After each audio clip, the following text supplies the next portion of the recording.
খুনের নির্দেশ দিয়েছে, সহায়তা করেছে, তাদের সকলকে এর আওতায় নিয়ে আসতে হবে।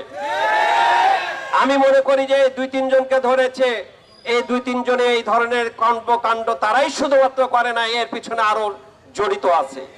যারা যারা জড়িত তাদের সবাইকে আইনের আওতায় নিয়ে আসতে হবে, শাস্তি নিশ্চিত করতে হবে। এই শাস্তি যেন তেন শাস্তি না, ফাঁসির শাস্তি নিশ্চিত করতে হবে। আমরা যে রামিসার কথা বলতে গেলে গা শিউরে উঠে। আমার মেয়ে রামিসাকে যেভাবে হত্যা করেছে, ধর্ষণ করে, জাতি হিসেবে আমাদের লজ্জা ছাড়ার কিছুই নেই। আমরা বলে দিতে চাই, একের পর এক খুন হবে, ধর্ষণ হবে, আমার বোনের কোনো নিরাপত্তা থাকবে না, আমার মেয়ের নিরাপত্তা থাকবে না। আমরা এটা মেনে নিতে পারি না। আজকে স্বরাষ্ট্রমন্ত্রীকে বলতে চাই, আপনি যদি বিচারের এই আওতায় তাদেরকে না নিয়ে আসতে পারেন, তাহলে আপনি পদত্যাগ করুন। আপনি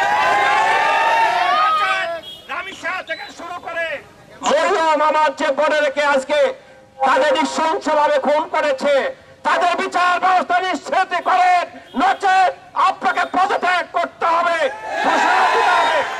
আজকে সকল কিছু রামিসার যে হত্যাকারী তাকে সাথে সাথে ধরা হয়েছে, তাকে ধরা হয়েছে, সাক্ষ্য প্রমাণ আর কিছু লাগে না, স্বীকার করেছে। তার বাড়িতে তার লাশ পাওয়া গেছে, খণ্ডিত লাশ, তার হাতকে একদিকে, পাকে একদিকে, মাথাকে একদিকে করে রাখা হয়েছে। আমরা এর বিচার, ন্যায্য বিচার চাই, ফাঁসি চাই।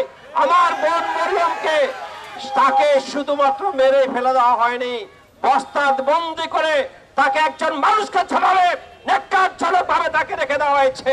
এটা শাস্তি, আমরা তার মৃত্যুদণ্ড ছাড়া আমরা কিছু মানতে পারি না।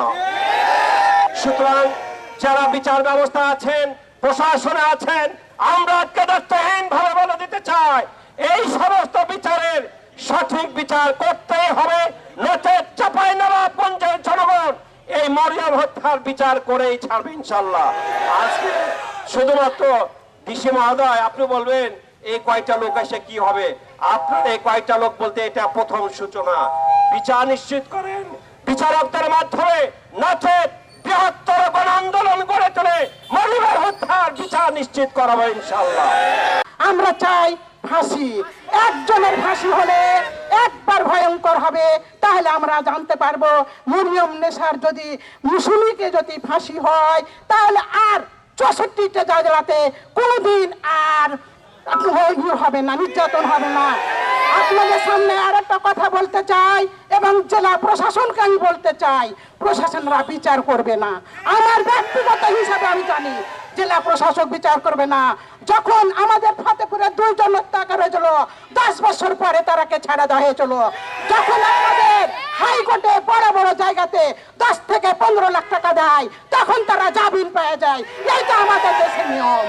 আর একটা আপনাদের সাথে কথা বলতে যাই, আফসানা হত্যাকাণ্ডের কথা বলতে চাই, তারও বিচার হয়নি। তাই জজ সাহেবকে বলছি, এসপি সাহেবকে বলবো, জেলা প্রশাসনকে বলবো, বিএমপিকে বলবো, প্রতিমন্ত্রীকে বলবো, আইনমন্ত্রীকে বলবো, সুষ্ঠু বিচার নিয়ে আজকে মরিয়ম নেশার ফাঁসি নিয়ে আমরা এখান থেকে লড়বো।